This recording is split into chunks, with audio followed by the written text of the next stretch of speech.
Hawaii is a unique state with unique politics, and we deal with things a lot differently than the way that people on the mainland might deal with faith, family, and freedom. And today we're going to talk about an issue that really has come to the forefront because of the situation with COVID-19, and that's the ability for people in our great state to balance personal responsibilities with the protection and what's in the Constitution. And I'm hopeful that after the conversation today, you're going to be able to answer the question of what constitutes an emergency power, and how does the governor and mayor have this ability to do what they do during situations of crisis. So stay tuned and let's dive right in.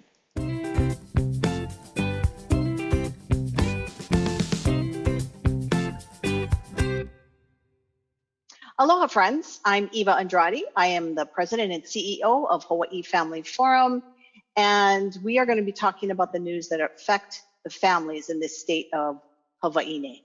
And we are pleased to partner with Kalo TV to make these interviews possible and to appreciate all the work behind the scenes that they do to bring this information to you. You know, Hawaii is a unique state, and we have unique politics, and faith-based people are constantly in a tug of war between the constitutional rights and their personal responsibilities. And COVID-19 has really brought this issue to the forefront as we see pockets of protests that are popping up around the state. And there's just a general unrest about the future of Hawaii because of the lockdown. So the question we're going to talk about today is the definition of what constitutes emergency orders. There's a lot of confusion out there, and we're hoping that after today's conversation, you're going to have a better understanding of what's really going on. So let's chat about that. Today, we're excited to host Jim Hochberg. He's an attorney licensed to practice in the state of Hawaii. To find out more about Jim, you can visit him on his website at jameshochberglaw.com.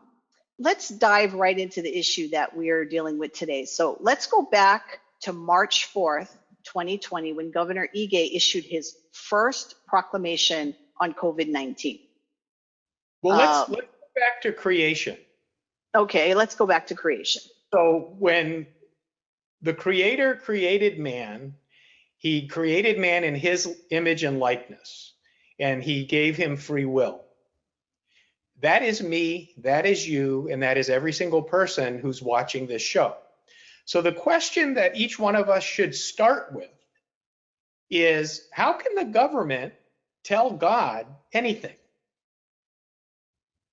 So if God said that I'm made in his image and likeness and I have free will, and the founders recognized that and said our rights come from God, and those rights include life, liberty, and the pursuit of happiness, which, by the way, pursuit of happiness at the time didn't mean sitting around eating popcorn and Cheetos and watching TV. It meant being able to use your skills and talents to make a living. And then in the Declaration of Independence, they signed it off in the name of religious liberty, and the Constitution included the First Amendment, religious liberty, freedom to assemble, and all that kind of stuff. Those rights come from God. They don't come from the government. The founders were recognizing that we have those rights because of where we came from, being created in the image and likeness of God, and having free will. We have free will in our decisions with the Lord. We also have free will in our decisions with the government, or the government's more powerful than the Creator, which I don't subscribe to. So let's start there, and then let's look at March 4th. Okay, well, right before we jump into the March 4th, though, you did an interview recently with Pastor Bud Stonebreaker, and in that interview, you talked about people, when they talk about the Constitution, they immediately jump into the federal Constitution. But we have a state constitution as well, and in that interview with Bud, you mentioned that our state constitution actually goes a bit further than the federal Constitution. You want to talk about that? Well, okay, so our state constitution was adopted in 1959, not 1776, 1789. And so by the time the folks in Hawaii were becoming a state, they had learned from things that had occurred over the prior 150, 200 years of other state constitutions, including like the Civil War, including like Blaine amendments. And so our Constitution is like the newest version in our country. And it's also been amended a couple of times since then, mostly in 1978, where our state constitution has rights to privacy expressly stated a couple of times, whereas the right to privacy that the US Supreme Court used to uphold their Roe v. Wade abortion decision, it's not actually written in the Constitution. They found it in the, quote, penumbra of rights, close quote, that must be the foundation of the stated rights in the Bill of Rights, because without privacy, none of that other stuff matters. And people can debate whether they agree with that or not. The Hawaii Constitution actually has more protections than the federal Constitution on some things, not on everything. On religious liberty, it doesn't, because our state constitution has Blaine amendments, which prohibit the use of state funds for sectarian purposes, which includes religious private schools.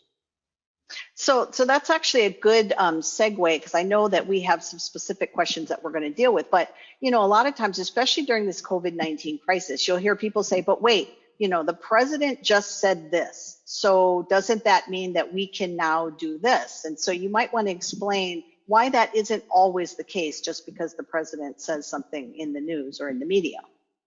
Well, I think if we were to call President Trump and ask him whether he thinks everything that he says at a microphone should be a legal position or not, he would think in the back of his mind, gosh, I remember some things I said about immigration control in speeches that the Democrat governors tried to use against me in court cases, and the result was I won, because if I say something in a microphone, it's not law. And that applies exactly to what was done this morning, where the president, I'm glad he did, said that the CDC is now considering attendance at what they call in Hawaii in-service spiritual things, church, is essential. Now, him having said that puts political pressure on governors to allow people to go to church, but it's not legal. It's him talking. It's not him signing an order. He signed an emergency order for COVID-19. That's an order. Things that people say on microphones, and in fact, even in Hawaii, when the governor gives his little press conference after he signs an order, and the information on the placards that he's showing is not the same as the content of the order, and somebody asks him a question about it, he has to walk it back, because he's not allowed to increase what's said in the order by putting it on a poster. What's in the order is the law, not what's on the poster. And that's happened several times during this COVID thing. Where in this great amount of work and that has happened since March 4th, does the governor have the power to make these kind of things because of situations like COVID-19? Okay, so we have to start with the US and the state of Hawaii constitutions, because those two legal documents are the supreme law on the one hand in the federal court system and in the other in the state court system. No action by government can infringe on rights set forth in the Constitution or limitations on government action set forth in the Constitution. So we have to start there. And so we know that the Constitution does not permit the government of the federal government or the state government to tell us how we can go to church or we can exercise our worship of God.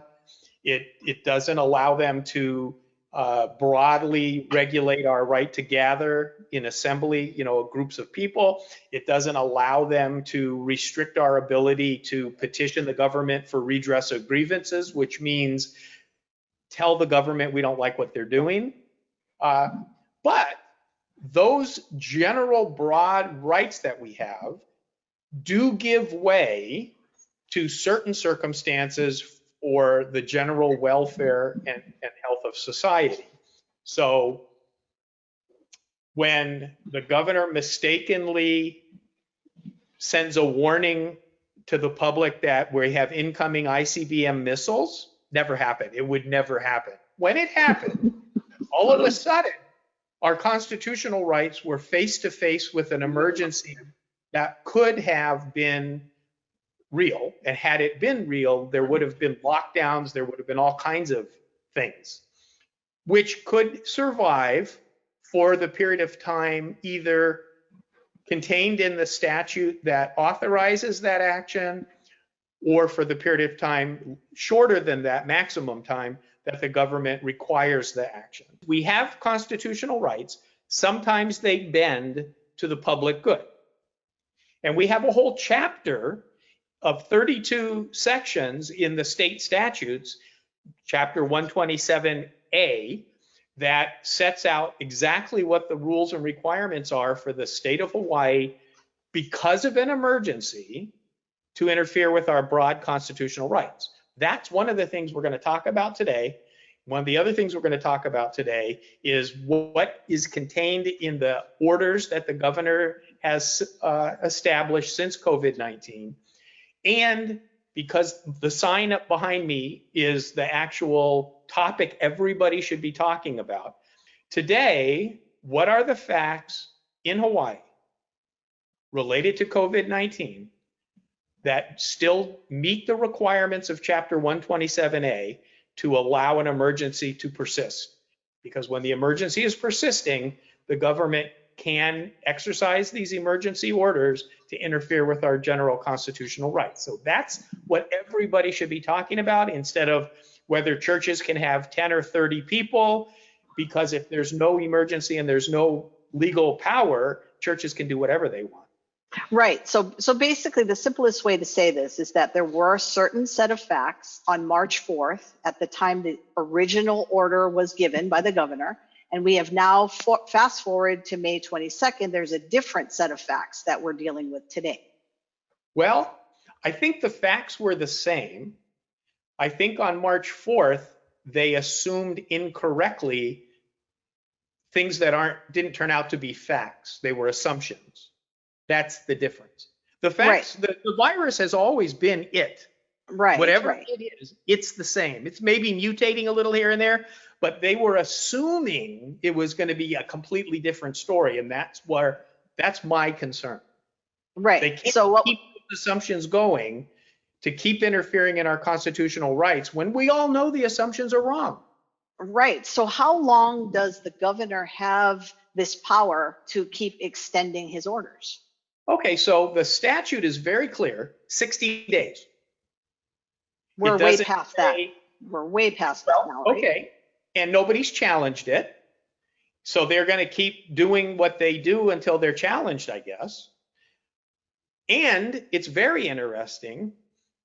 I think when I get my challenge in court, they probably are going to try to say every time they issue a supplemental on top of the original, it starts the 60 days over again. That's not in the statute.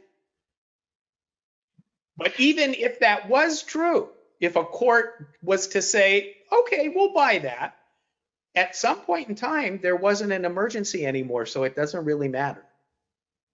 That's a good point. I think people just need to understand. I mean, it sounds very legalese what you're saying, but it really does make a lot of sense. If this had to be part of the statutes, then the legislature would have to get involved, which means the people would be able to get involved. Do you think that that's going to happen? Do you think that the legislature?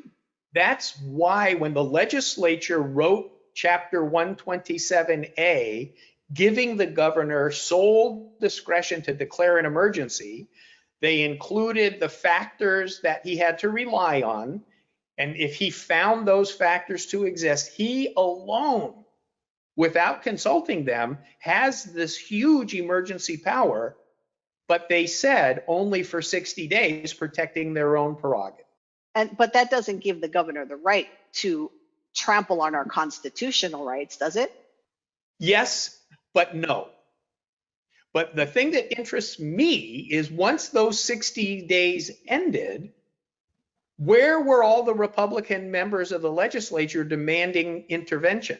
Oh, well, there really aren't any. Where were the Democrat members of the legislature in Hawaii demanding intervention in the governor's stuff? They weren't. You know why? Because they're all on the same team, and they would just as well trample on our rights together than actually have our representatives and senators protect us. Yeah, it's been interesting because even though we have seen pockets of protests coming up, and as your sign says, what current facts support emergency, you know, there are people that are beginning to ask these kind of questions, I think, which is why this general unrest has really caused pockets of protests to pop up. But what do you think is really behind all of that? Because it does seem like both Democrats and Republicans seem to be okay right now with the status quo. I don't know, because I would be speculating as to what anybody else but me is thinking. My fear is that depending on where you watch the news, you have a completely different idea of what facts are. And it should not be that way. The news should be the news. It should be the facts, and it shouldn't be alternate reality. But I do think, depending on where you watch your news, you get a different story. Where do they get this authority to keep on adding? I mean, you kind of touched on this before, to keep on adding to these emergencies. I mean, could we be here for the next 5 years if they decide that there's an emergency? And who vets whether there's truly an emergency or not? Okay, so the only way we're going to be here, I would guess, until the end of June, is because my lawsuit is not upheld by a judge, because I'm not waiting that long. I'm working on putting together a lawsuit to force the governor and the mayors in Hawaii to tell us what the facts are supporting their emergency powers today.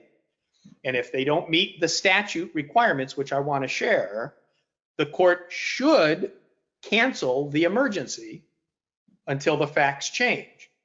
But I don't know that a judge is going to do that, because I don't know what judge I'm going to get, and I don't know where that judge watches the news.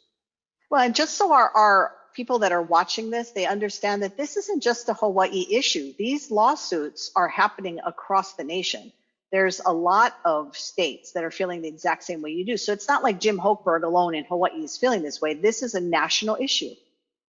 Well, Hawaii, though, is absolutely unique in one factor on this COVID issue. Oh, we have a natural border. No other state can close its border to other states. One of the hallmarks of being an American citizen is freedom to travel between the states. We, on the other hand, are surrounded not by any other states. We're surrounded by the Pacific Ocean. And in order to come here from another state, you got to have money or a credit card. You got to buy a seat on an airplane or a cruise line, or maybe have a private plane or a private boat. But that's so minimal. We'll not talk about the private transports. So what our government has done is made it very unattractive for people to come here, because they have a 14-day quarantine when they get off the plane. And if they're here on vacation, that sucks. So that's to help people decide not to come. And then recently, the state of Hawaii took it even a step further by putting it on the national news that some guy came here, was supposed to be quarantined, posted photos of himself not in quarantine, like on the beach or something, on social media, and they arrested him and they sent him out. So that told everybody, don't come here. So we've effectively closed our borders, not 100% air, water tight, but pretty much. And therefore, our facts on the ground are enhanced against emergency than other states, because if I was on the mainland, I could drive from New York City to Georgia to Florida to California to anywhere I wanted, and I could bring the virus. And they can't stop me because of my license plates and tell me I can't come in the state. So we actually have an even greater argument than any other state against the existence of an emergency here, because of the effectiveness of the closing of the border. And that's important. So it's different. If we tried to talk to people on the mainland, lawyers, I have actually had this experience where I tell them, I don't think we have an emergency here. Their first response is, that's not a winning argument, until I point out the fact that we're in the middle of the Pacific Ocean. You can't get here unless you're willing to go into 14 days of quarantine. I don't think we have an emergency like everybody else. And they're like, well, that's a good point. I wonder if you can get a judge to agree with that. It depends on where the judge watches the news. It's sad. So when are we going to know that this emergency is over? It's over already. Ask me. I mean, Okay, so if you don't mean when is the governor going to cancel it? yeah, how do we I know? don't know. I can't tell you. That's why I'm preparing to sue him in court and have a judge tell him it's over. So what do you tell, what's your advice for people that are really starting to get fed up with the way this thing is happening? I mean, do they go out without a mask and just ignore all the orders? Is that what you're recommending? Or are you asking people to at least be prudent? And that's a good question. I'm not a doctor. I'm not an epidemiologist. I'm not a scientist. I'm just a lawyer. So I look at statutes, constitutions, and facts that are not technical scientific facts. When I do a case like this, I'm going to hire a doctor to be my expert witness to explain all of those molecular virus things. So I'm not giving people medical scientific opinions. My opinion is, if you agree that the people who seem to be getting badly affected are older with respiratory and other illnesses, and you're one of them, you might want to be careful. You might want to actually stay home. You probably want to wear a mask if you go out. You probably want to wash your hands all the time. The news isn't the place to get the information. You got to go to the source. So the sources are 127A in the statutes, the actual text of the orders that the governor and the mayors have done, and the actual data on COVID-19 in Hawaii published every Friday by the health department. That is what you want to look at. That's what we're going to talk about today, hopefully, and make your own decision to protect your health. But when you look at the health information from the Department of Health, and when you notice that for weeks, the Centers for Disease Control, which ranks all 50 states, they don't even put Hawaii on the list anymore because we don't have enough activity in the COVID-19 realm. We're not listed. They cut it off before they even get to us. And that should tell our governor something, but it doesn't. So I'm going to read pieces of the statutes because Chapter 127A is known as an enabling statute. It enables the government to do something that they wouldn't be able to do in the absence of Chapter 127A. Without 127A, the Constitution would be the only rule. Okay? And so 127A-1 is the first section, and it's dealing with the policy of 127A and the purpose. And this is what it says. Because of the existing and increasing possibility of the occurrence of, I'll skip the word disasters because this isn't a disaster. Because of the existing and increasing possibility of the occurrence of emergencies, listen to this. This is the qualifiers. Emergencies of unprecedented size and destructiveness resulting from man-made hazards. And in order to ensure the preparations of this state will be adequate to deal with such emergencies, it's hereby found and declared to be necessary to provide our emergency management group to confer upon the governor and the mayor's emergency powers necessary to respond. Without that language, the governor wouldn't have that power. That's why it's important to know what's in the statute to provide programs. Section C of Section 1 says it's the intent of the legislature. Why did they do this? This was their intention to provide for and confer comprehensive powers for the purposes stated herein, so that this chapter shall be liberally construed to effectuate its purpose. That is a message to the judge. When you're construing this statute, creating these powers, you have to give assumptions that the government is doing what they're supposed to do if the requirements are met in terms of the emergency being there. But then it goes on to say, provided, which means even if that's true, this trumps it. This is why lawyers have to go to law school. This chapter shall not be construed as conferring any power or permitting any action which is inconsistent with the Constitution and laws of the United States. Sounds like doublespeak, and it kind of is. But what they're saying is, if we have this unprecedented emergency, then we liberally construe the powers, but they can't go against the federal laws.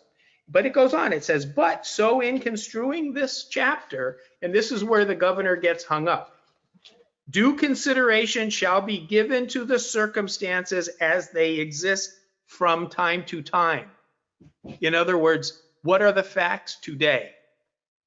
And that's going to be important to the judge because it's in black and white in the statute that created the emergency power that the governor and the mayors are acting. We want to know what the facts are that justify continuing this thing here in Hawaii with pretty much closed borders. And when we get into the health department statistics, not a very emergency looking picture on COVID-19. The next point I was going to make, if we don't have time to tie it together, is what's the definition in the statute of an emergency? Because it's written down. It says emergency means anything basically that results or may likely result in substantial injury or harm to the population. So we're going to ask the judge, are these facts substantial? No, they're not. They never were, but we'll give some grace to the people on March 4th because they didn't know. But now we do. Let's end on this question, Jim. So just yesterday, the governor said that now churches can begin to open as long as they're following certain criteria. Is that a win? Depends on who you talk to. I'm sure most of the pastors think that's progress. And I would give them that. It is progress. However, if the facts on the ground today, yesterday, this week, last week, the week before, and 3 weeks ago, no longer define an emergency, then it's an unconstitutional abuse of power to say how people are allowed to go to church. We really appreciate you taking the time to talk with us today. And really, we're just scratching the surface. There's a lot more that you could have gotten into today. And, unfortunately, we're bound by time. But if you're willing to come back, we'll definitely hash this out a little bit further. Are you willing? Absolutely. All right. Thank you all for joining us. And again, we appreciate Kalo TV and the partnership to continue to bring this information out to you on issues that are important to Hawaii's families, especially Hawaii's families who live, breathe, and work in the faith-based community, because we do a lot for this state and we're going to be here for a long time.